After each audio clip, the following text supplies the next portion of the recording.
Hello everyone, it's Bells. Welcome back to my channel and welcome back to the resurgence, the return of the Tarot TBR video. I'm so excited. If you have been here for a while, you know that the Tarot TBRs has been like a really big mainstay on my channel. I wanted to do something a little bit different when I brought this back. So instead of just giving you the books that I'm reading for the month ahead, we are going to pick the books and read them in the same video. So this first half of the video is going to be the Tarot TBR that you all know and love, and the second half is going to be a reading vlog where I actually read and see if the cards actually do pick good books for me. We're gonna be telling fairy tales, we're gonna be talking about books, we're gonna be reading good books. I'm so excited. So without further ado, let's just jump right into the cards. We are using Yoshi Yoshitani's Tarot of the Divine tarot card deck, which showcases fairy tale and folklore. Really simple rules. One card equals one book. If a card comes up reversed, or if the numbers on the number cards match, so like a 6 of coins and a 6 of wands, then I pull an extra card for either one of those reasons. If you want to look at all of the prompts, I have them linked in a Google Doc down below in the description, so you can check that out if you want to play along, and that's it. It's a pretty simple game. The first card that I pulled was the 4 of Coins, which I think is a new one, which is a great way to start off this video. The story represented here is The Condor's Wife, which is a Peruvian folktale from the Aymara people. The condor was flying around the mountains where he lived when he saw a beautiful young woman tending her llamas and picking berries in the field. He wanted her for his wife, so he transformed himself into a young, handsome man and offered to help her pick berries. She agrees, they have a lot of fun, and once they finished, the condor suggests that they play a little game where he carries the girl and like runs around, and then the girl carries him and like runs around. So he just like picks her up on his back and like runs around. They have like a fun time. They're laughing. He insisted that she do the same, even though she's pretty sure she can't carry him. But to her surprise, he's very light. And as she's running, it kind of feels like her feet aren't even touching the ground. He's so light. And then she realizes she's actually not on the ground. She is in the air. The young man has transformed back into the condor, and he is just carrying her away to be his wife. He deposits her in a giant nest in the mountains with no hope of escape, and brought her some live mice for her breakfast. It's really great husband behavior, huh? In the village, the girl's father, who is the chief, is just frantically looking for her because she's been kidnapped, when a hummingbird flies up to him and tells him what happened, offering to lead the chief to the condor's nest in exchange for the hummingbird to have access to the chief's crops and flowers. The chief agrees, but when they make it to the nest, there's no way for the chief to actually get up there. So the hummingbird is like much bigger in these times, like a full like size, think like a raven size, and flies up to where the condor is still trying to get this girl to eat these mice. So the hummingbird is like, hey condor, you know, humans need to eat cooked meat. They can't eat live meat. I saw some villagers cooking alpaca on the other side of the mountain, so you should go grab some of that roast alpaca and bring it back. She'll like that a lot better. The condor's like, awesome, thank you so much, and leaves. The girl manages to escape. They get the rope. She comes down. The chief saves her. Not the end of the story. The condor, of course, realizes that he's been tricked and finds the hummingbird flitting about the flowers, rips the hummingbird into 50 pieces and eats him. But in the middle of the night, the condor wakes up with like this terrible stabbing pain in his stomach, looks down to see his belly splitting open, and 50 tiny little hummingbirds, the size they are today, rip out his stomach and fly out. The little birds continue to have access to all of the chief's crops. The condor never came into the valley again because he was embarrassed. That's your lesson for today. Don't kidnap girls because the hummingbird that helps her escape will rip your stomach open.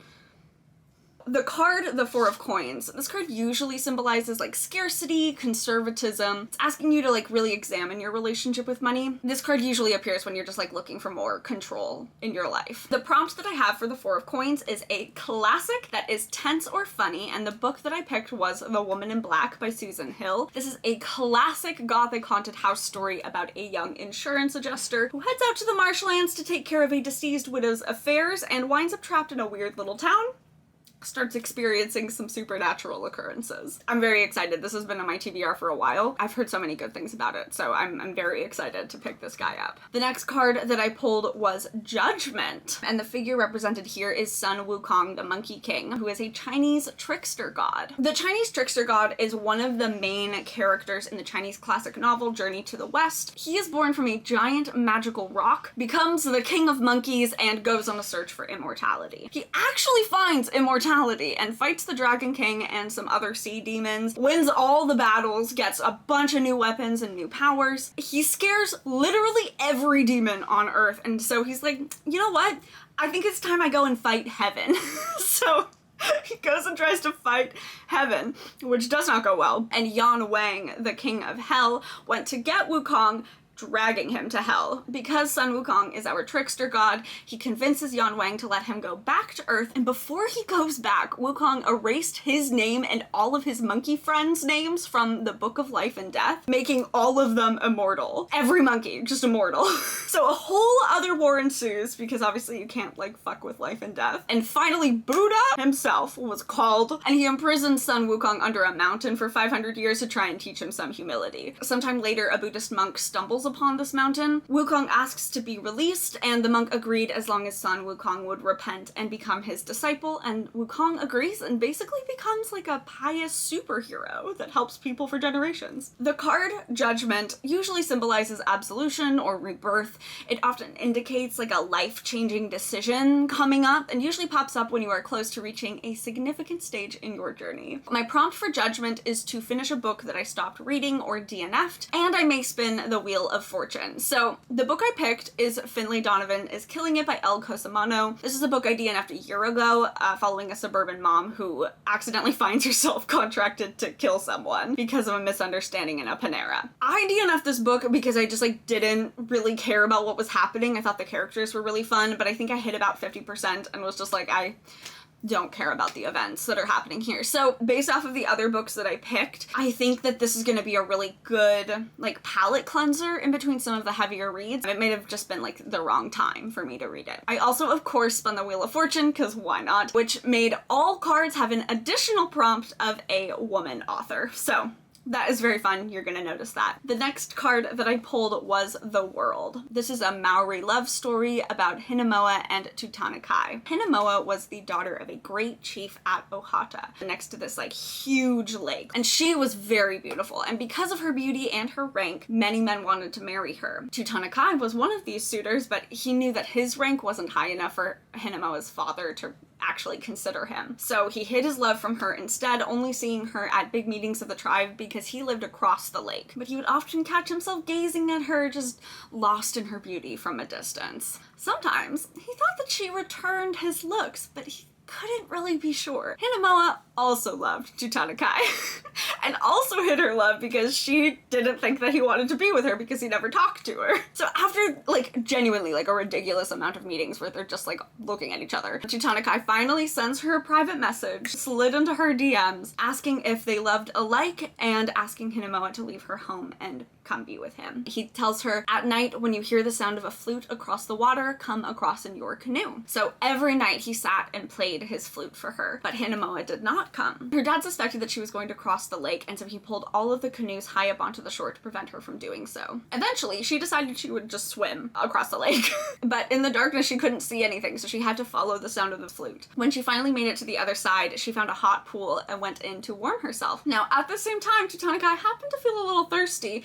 and asks his servant to fetch him some water. Hinemoa heard the servant and pretended to be a man, asking who the water was for. When she heard it was for Tutanakai, she asked for the water somehow, and I guess the servant like gave it to her, and so she breaks the gourd on the ground. So the servant returns and Tutanakai's like, where's my water? And the servant's like, some guy in the pool broke it. This happens a couple more times, and then Tutanakai goes out himself being like, who the hell is breaking my pots? Hinemoa stays really quiet, letting him search, and when he was close enough, she revealed herself, like full on, like a mermaid, naked, comes out of the water, and Tutanakai wraps his cloak around her, took her home, and they were man and wife, as was their custom. The next morning, the village awoke to the news, and though they could not believe it had actually happened, and the chief was not happy about it, basically they were all stuck with it, and they just like got to be together, which is very cute. So the world card is the the final card of the major arcana, and it marks completion. Something is coming full circle, and you get to feel accomplished, that everything has come together. Reflect on your journey, celebrate, don't rush into the next thing, just like enjoy this moment. The prompt that I have for the world is a translated book. I'm so excited to pick this. I picked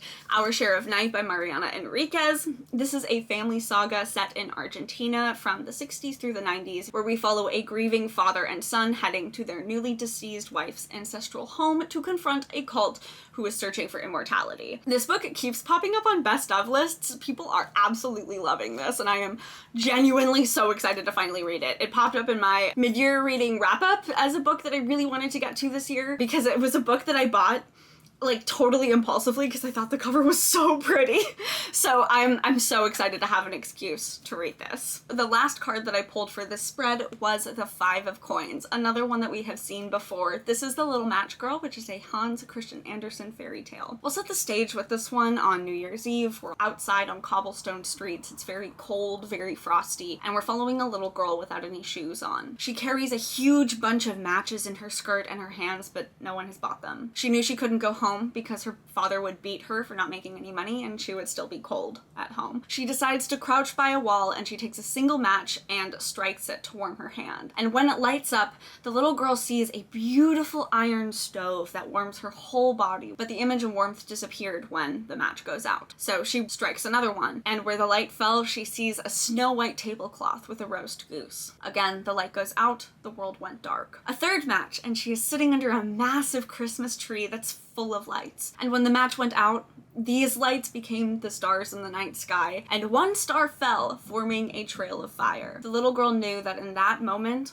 her grandmother, the only person who had really loved her, had died. So the girl strikes a fourth match, and before her stands her grandmother, radiant and beautiful. The girl says, "Grandmother, take me with you. You'll disappear when the match burns out." She strikes every match she has against the wall to try and keep her grandmother's image. And the girl's grandmother took the child in her arms and flew into the brightness above, where there was no cold or hunger or anxiety. But when dawn came up in the street, the little girl sits leaning against the wall, frozen, but still holding all of her matches.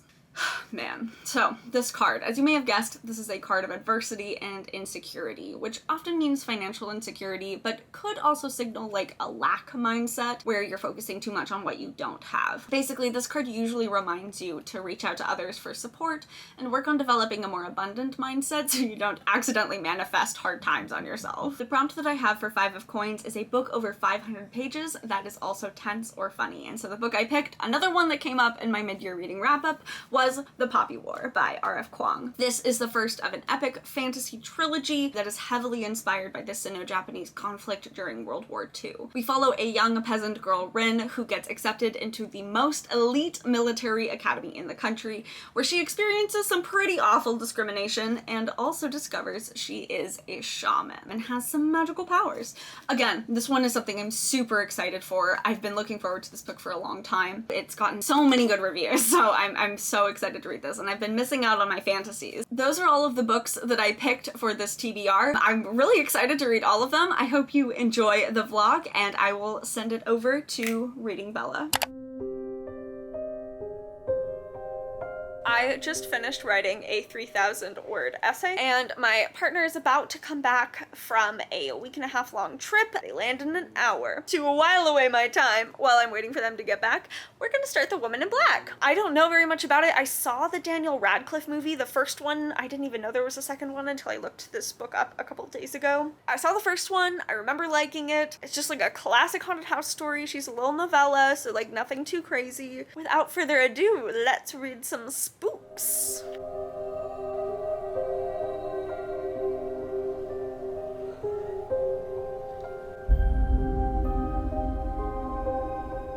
I'm not even one chapter in, but I wanted to say that even though I believe Susan Hill is British, I love how this opens clearly homaging The Turn of the Screw by Henry James.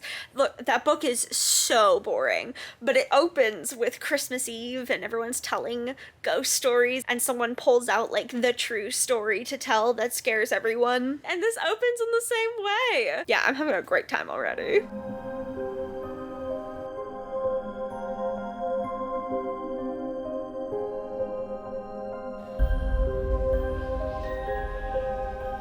So our main character, Samuel, is a solicitor, an insurance solicitor. He gets a job from his boss to go to this like weird old house in the middle of nowhere to go and take care of this woman's things. His boss clearly knows that there's something up with the house or with the woman, but will not tell Samuel anything about it. So Samuel hops onto a train, meets this curious man who's like, yes, I know that woman. Yes, she doesn't have a lot of friends. You might be the only one at the funeral. So like, that's weird. I'm really enjoying the language. It's so descriptive and so sensorily descriptive, sensory. Like it's, I can smell the rain and the leather and the asphalt. I can hear the train and hear London. I can see the yellow fog. Like, it's so beautiful.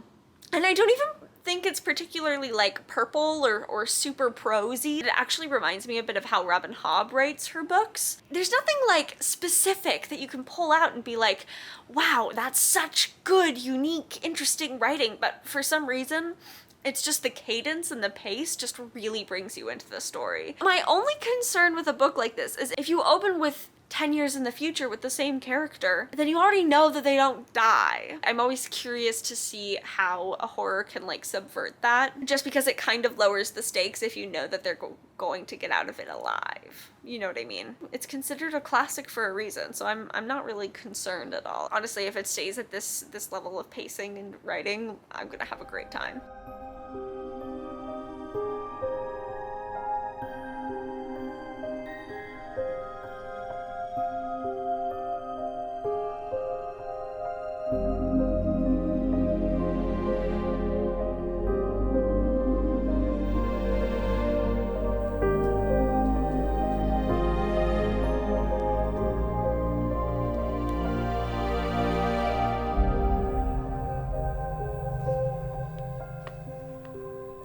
So I finished The Woman in Black last night.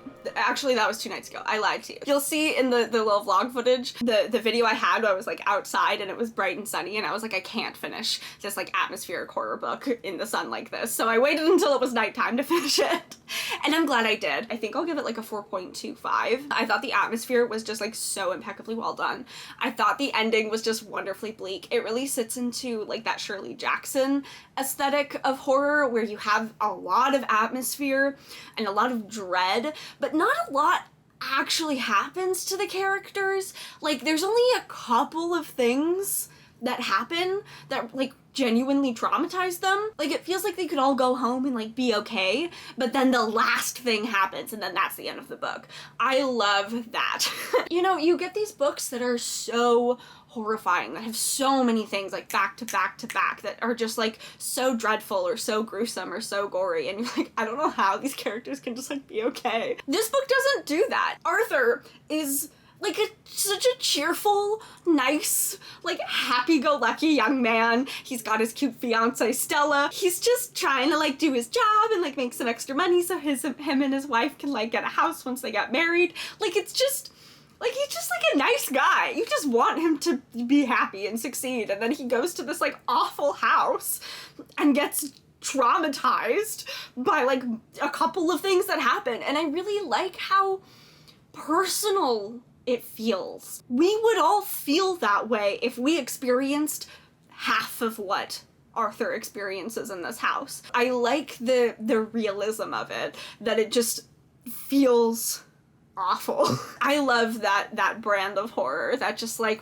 really just makes you have to sit there and then it just ends. You don't get a resolution. Like, you know, he lives through it. That's how it opens. And it doesn't matter. I can see why this is considered a classic. It was so well written. It was so well paced. I think it was like just genuinely a fantastic read. It really makes me want to read more classic horror because I really love seeing how the genre progresses over time and seeing how like the popular pieces really shape it as we know it today. So that's what I feel about The Woman in Black. It was a great pick, a great way to start off this vlog. We're gonna transition now into talking about the Poppy War. I actually expected to read Our Share of Night first. After reading The Woman in Black, I was like, I miss my big, sweeping, epic fantasies. And so I was like, well, I have the Poppy War on this list for this video, so I'm gonna start it. And Tell me why I thought that this was going to be hard for me to get into. I didn't even film myself like opening this up and like reading the first little bit because I didn't expect to get this far into it. I'm 100 pages into this book already. R.F. Kuang's writing is so good. She's so technically skilled. The pacing is so good. The character work is so good. I'm just like obsessed with the way that she writes books. I finished Yellowface last week. I'm gonna talk about this more in my summer wrap-up, but I read this, and while I didn't think that it lived up to the hype in the way that I thought it would, her writing like is just so good, and the pacing of this was so solid. Like, I think she's just an absolutely fantastic writer. So it made me really excited to pick this up, but I was worried because I was like, oh, this is a debut. Like, usually debuts have some issues. Man, this hooked me from the first sentence. Like, I was in it. If you don't know, The Poppy War is a epic fantasy trilogy. Rin is our main character. She is a war orphan from the Second Poppy War and has been adopted by this foster family, but she is a peasant. Her foster family does not like her. They're trying to marry her off. To avoid getting married off, she decides to attempt this really challenging exam, the Keju, to try and get into the most elite military academy. Now, all of these military academies train soldiers, right? But this place's whole shtick is that they train generals. Like, they are the elite of the elite. So she shows up. She's the only dark-skinned girl in her class. Everyone there is wealthy. Everyone has been training for this their entire lives. And I believe the premise is that she discovers she's like a shaman with supernatural powers, which is cool. I'm not there yet. This girl like stresses me the hell out. One of the first things that happens like before her orientation is she like immediately gets to a fight with someone who she punches in the face and like immediately turns him into like a true like nemesis. Like, she consistently humiliates this boy over and over again. Like, stop. Like, I understand that this is difficult, but like, if you would stop, you'd make your life easier for yourself. I just realized everything matches. That's very fun. She just does a lot of things really impulsively. There's a whole scene where she gets her first period, and I was like, girl, like, I get it. I understand, like, sex education is important, and you didn't get any of that, but like, the actions she takes because of this like are so like life-changing that she just does in a second. She stresses me out, but like in a good way. Like, I like her. I think what I really enjoy about it is that this school is so clearly projecting like propaganda. So there's this island of another race, I guess. They were just decimated during the Second Poppy War, and that was the reason that the main country, that was the reason they won the Third Poppy War, was because they just committed like full genocide of this island. And so it's really interesting to see how Rin, as someone who didn't grow up in these like wealthy areas and is experiencing like the propaganda that's given to the South and to the country folk, has a different relationship to the idea of this group of people than a lot of the other people in her class and even her teachers do. And so I think this like institutional level propaganda is like really interesting. We get to see that disconnect between the different levels of like class propaganda. I mean, at heart, this is a university novel, like this is an academia book, but I can see how this becomes like a big sweeping. I'm so excited for the third book. I'm already talking about the third book, but like whatever the big final like fantasy battle is, I love myself a good fantasy battle. And I think this one is gonna be so good. I don't know if you can tell, I think I've talked about this for like 10 minutes already. I'm like so happy about this. I'm having such a good time. I actually kind of wish I hadn't started it right away because I have to study all week for my last exam, and all I want to do is like keep reading this. Like, I could just binge this entire thing in a day and I think I'd be so happy. But I know that it's like brutal and like full of heartbreak and torture and sadness. So like maybe it's not a thing to binge all at once, but like I want to. That's how good the writing is. I don't know why I put it off for this long.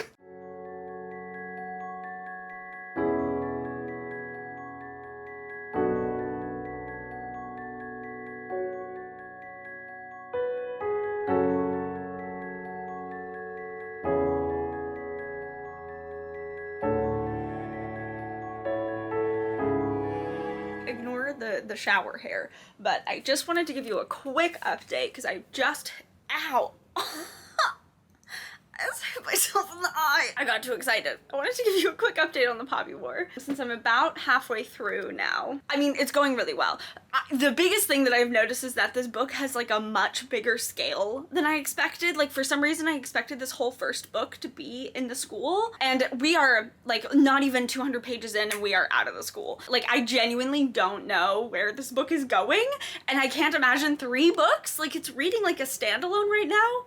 So I'm like, I don't know where this is all gonna go. Pacing is really good. It's really engaging to read, except for every like 30 or 40 pages, Miss R.F. Kuang puts in this like a chunk of exposition dumping where like a teacher is telling Rin something about the history, and that's how she's like getting all of her lore across. It's like such a departure from the rest of the story, because the story is so engaging, it's so easy to read. Like, I genuinely am just flying through this book, and then I hit one of these like 4-page sections of exposition dumping. It's like I forgot how to read. Like, my mind just like cannot wrap around so much lore dumped into like one little moment. It is a first fantasy book, so like there's a lot of world building that has to be done in fantasy books. Like, I know that, and it's not really affecting my enjoyment of the book that much, but it is kind of annoying because this could easily be a 5-star book if those exposition dumps weren't like so obnoxious. But yeah, otherwise it's going really well. I'm reading it really quickly.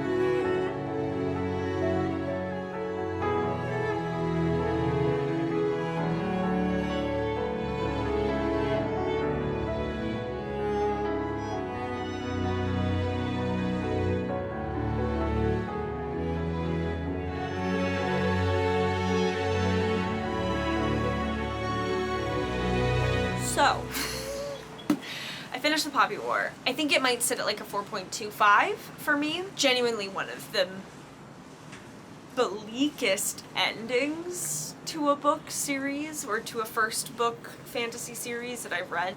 Boy, oh boy. This is a story about genocide. R.F. Kuang lists some resources in the back of the paperback edition on the Sino-Japanese conflict in World War II, most of which I did not know anything about. I just skimmed through a Wikipedia article about it, and I do think that the history just positively reeks out of this. It's very clear that it's meant to symbolize this conflict, which obviously it is, and I think she does that really well.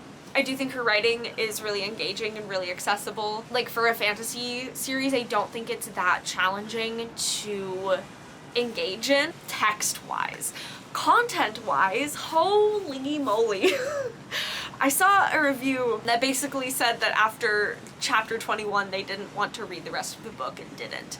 And so I was very prepared when I got to chapter 21, and I actually filmed myself reading it, and I don't blame them. And I think knowing that the things that are detailed in this book are word for word coming from the historical precedent makes it both important to read and much worse to read. I don't know how I feel about this, because it's very dark and it's very sad. The way that the characters go, like the person that Rin ends up becoming, the awful things she's done, and the awful things that I think she will continue to do, it makes me not want to read the other books, even though I think this is, for the most part, I had a lot of fun reading it for the first maybe 300 pages, and then the genocide started happening. It does not treat you with kid gloves. I do think this is weirdly a little bit comparable to the 5th season, which I have also only read the first book of, in that it's dealing with really, really dark,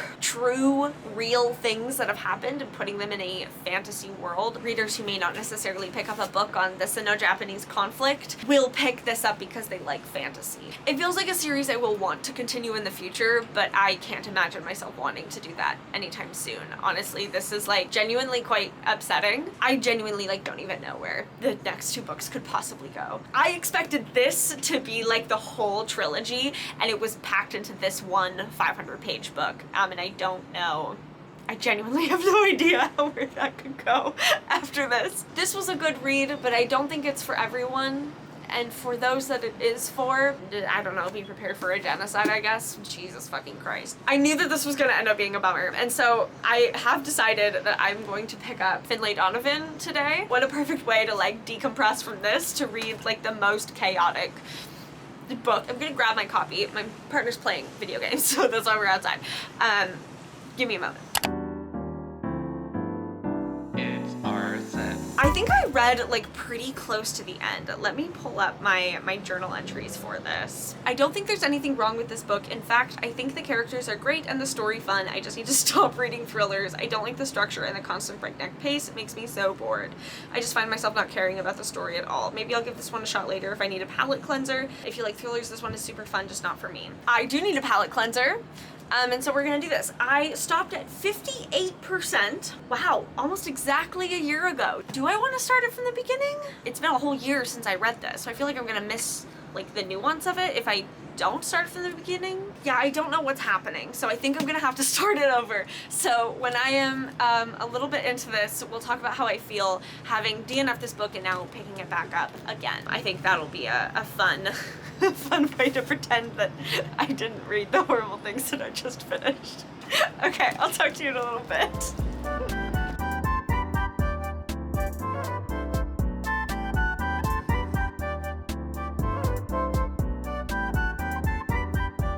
Last night I got to pretty much exactly where I DNF'd last time. We're looking at 200 pages into this book. And honestly, I'm having the exact same problem I did when I DNF'd it a year ago. I think the characters are really fun. I just don't care about the plot. I just don't care about the mystery.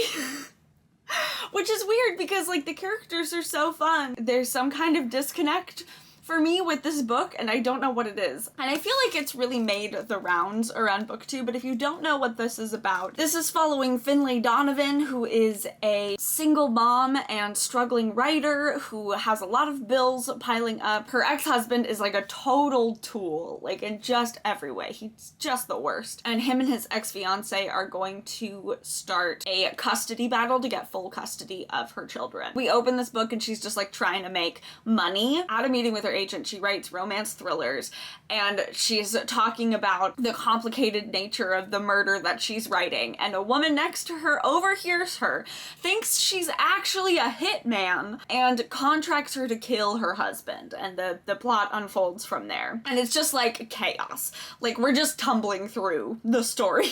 And it's actually quite dark, like the things that this man that she's been contracted to kill, the things that he does is like are pretty awful. Like, he definitely deserves to be killed, but so much is happening and it's such a chaotic way of all the events unfolding. Like, it doesn't feel super dark to read. Maybe it's the tone imbalance there that's separating me from this book. Most of the story has already been resolved, kind of, by this middle point. A lot of the things that Finlay is trying to do at the beginning of the book, she's kind of succeeded at already, halfway through.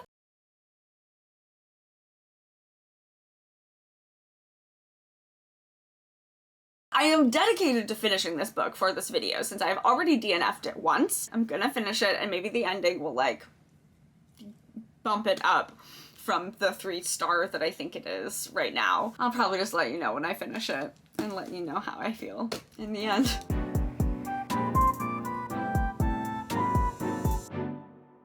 I did it. I finished it. I think it's gonna get like 3.25 stars. I was surprised by the twist, by the ending of it. I liked how it ended. It just didn't really feel like a book for me, honestly. There's just something about this writing style or about this plot or something that's just not for me. And the whole point of the judgment card is to, like, you know, retry something, right? And so I retried it and I can trust that my initial impression, which wasn't really an initial impression, right? It was like 58% of the way through the book, but was pretty on par for what I enjoy in books. And that's okay. I do think it was a good read, and I think if you're interested in the plot, you should definitely check it out. Like, this is a book I'm gonna recommend to my mom and she's gonna freaking love it. I totally understand why it's so popular.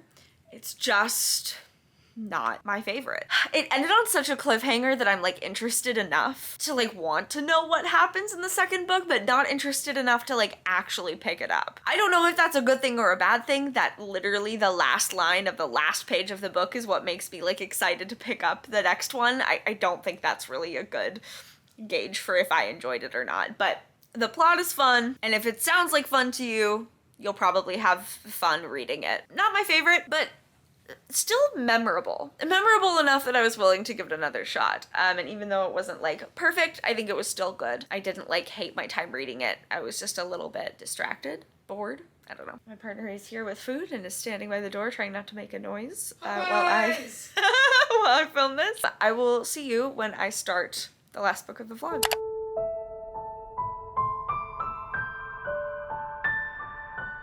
So it's my last Sunday before I go back to school this week, and we are gonna go to the beach and have a little reading date by the beach. It's gonna be very fun. I'm very excited to start this. I will update you when I am a decent way through and let you know how it's going.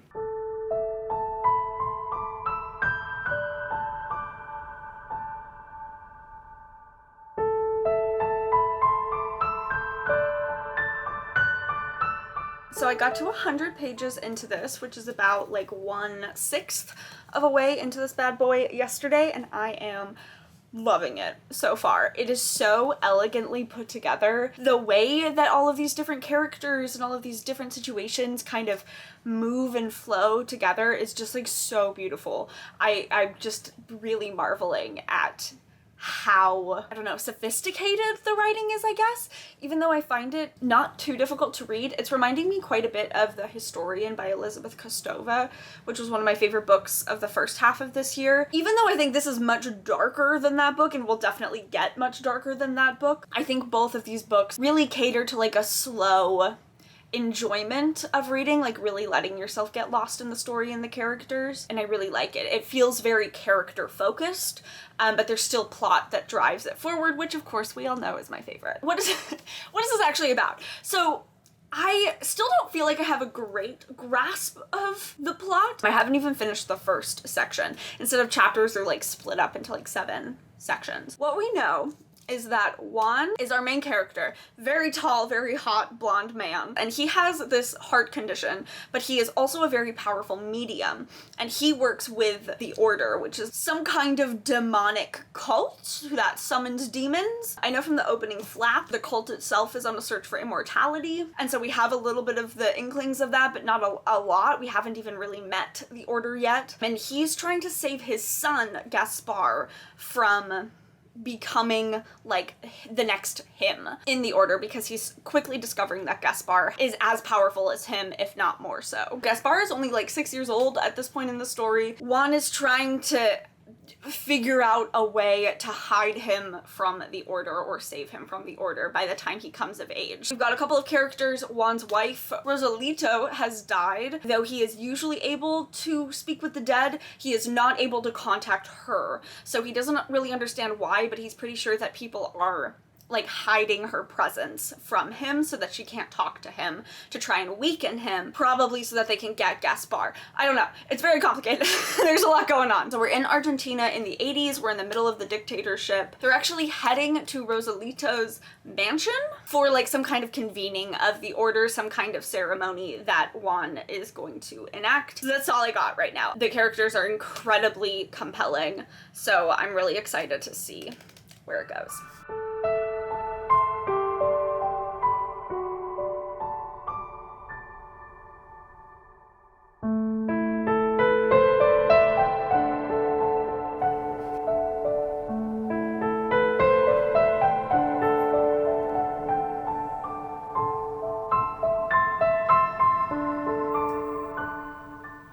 I am exactly halfway through this bad boy. I just finished part 3, and it is very plot light. I don't know if I could really tell you a lot of what's actually happened in the last 300 pages. I mean, there's a lot going on, but it's not really through a lens of like plot points. I really liked part 3 because we got to experience Gaspar as like a full person. He's not just a child anymore. So we get to meet all of his friends who also get their own POVs and also have a lot of stuff going on. We get to see how his relationship with his dad gets worse and worse and worse. And definite 130% like definite trigger warnings for child abuse going on. It's very pervasive. It's all over this. It's really nuanced. It's really interesting. I think it's really well done. The writing continues to be absolutely immaculate.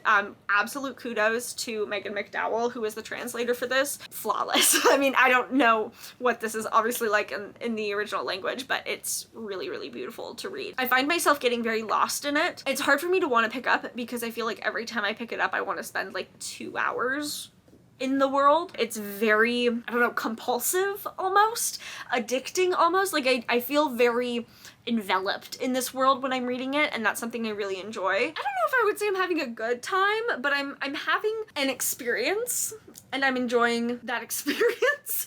I don't know. Unless anything like crazy happens that I feel like sharing, I'll probably just update you when this is done. Okay, never mind. Something crazy has happened.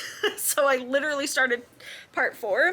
We have actual chapters now, and we're in first person. The entire rest of this book has been in third person, going through different perspectives, and now we're in first person. I assume this is Juan's perspective. That is a huge shift at exactly halfway. Okay, anyways. Even better, it's not Juan's perspective, it's Rosario's perspective.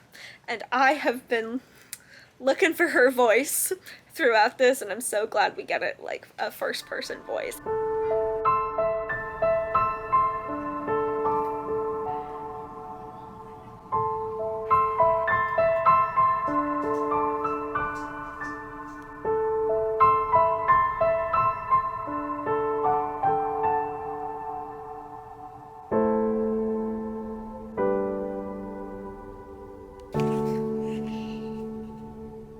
She finally finished it. This took so much longer to read than I expected it to, but that's okay. It was kind of fantastic. So I think I'm settling on probably about a 4.5 out of 5 stars for this guy. I don't remember where I left off. I think I was kind of fangirling over Rosario's section. That was the section that really cemented what the book was about. Actually, give me 1 second. Okay, so if you've read The Witching Hour by Anne Rice, you'll know that in the middle of this book is like a solid 500-page section describing like the generations of Mayfair witches that lead up to Rowan. It kind of cements like the patterns that are being set up throughout this family and how they keep repeating the same traumas over and over and over again.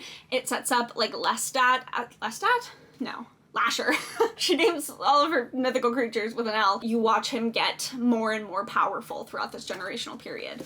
That is what Rosario's section does here. She sets up all of the patterns of the family, she sets up the history, she sets up the context, we learn more about the dictatorship, we learn about how the actual cult kind of functions and what their purpose is. All of that is really cemented with Rosario's section. And like The Witching Hour, where the generational trauma and Lasher himself is like a representation of the colonial legacy of slavery, so too is this cult and the darkness kind of a representation of this Argentinian dictatorship, their own history of slavery, their own patterns of generational trauma that are all impacted by this like colonial discourse. This is a heavy book. I think I've kind of articulated that before. It just gets heavier.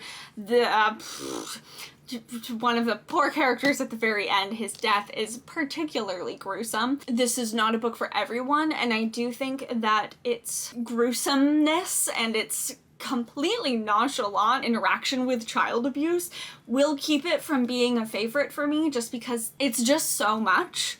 It makes it really challenging for me to want to read it or want to pick it up. Like, where in the Poppy War I was having like fun reading it for a good chunk of it, and then it got really, I mean, it was still serious, but like when it got serious it felt like a specific tone shift. This was just bleak the whole time.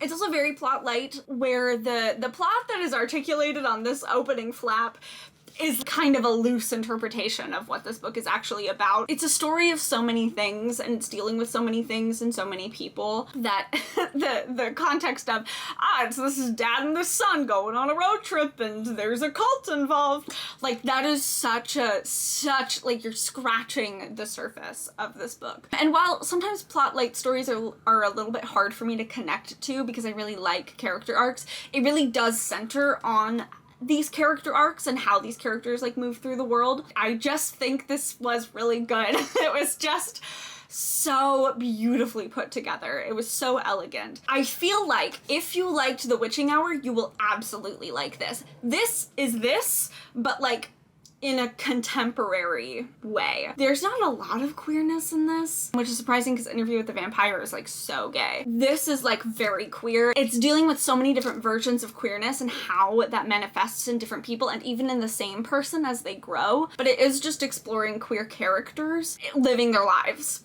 Really, that's it. And to me, that's a marker of a really good queer book. With that being said, let's answer my question. Did the tarot cards pick good books for me? So I have 2 of them here. The other 2 I had to return back to the library. I settled on 4.5 for this bad boy, which I want to say, the last thing that you saw about the Poppy War was me just like kind of reeling from how dark it winds up being. I'm ready to pick the next book up again. I needed a bit of a break from it. This was like a few weeks ago. This is something that really had to sit with me. I really had to let the emotions like settle within me before I could feel comfortable like picking up the next one. But I absolutely am so curious to see where this goes, and I'm so interested to see how Rin's character develops as an anti-hero. We don't get many women anti-heroes, and I love that this is one of them. So I'm definitely excited to pick up the next one. I think it will probably just get better and better. So that is my final thoughts on the Poppy War. This was a 4.5. I think The Woman in Black I gave 4.25 or 4.5. Finlay was 3 stars flat, and then Our Share of Night was 4.5. So I think we can safely say all of these books were really good. All of these books are also very bleak. I find it interesting that in the last month before I start school, the cards and myself were like, let's like get all of these like super bleak dark books out of the way, so because I'm not really gonna read those while I'm in school. I can't exactly have like a full day emotional dilemma over the Poppy War while I'm in the middle of full-time classes. So I think it makes sense that these were the books that I wound up picking, especially because I was so excited to read both of these 2 and they were on my list to read for this year, and so I did that, and that's exciting. But yeah, this experiment went very well. I enjoyed it. Let me know if you guys enjoyed the reading vlog aspect of these videos. If you've watched all the way to the end of this video and you aren't subscribed yet, what are you doing? You clearly had a good time, so click that little button, and I will see you all very soon with my next vlog. Bye!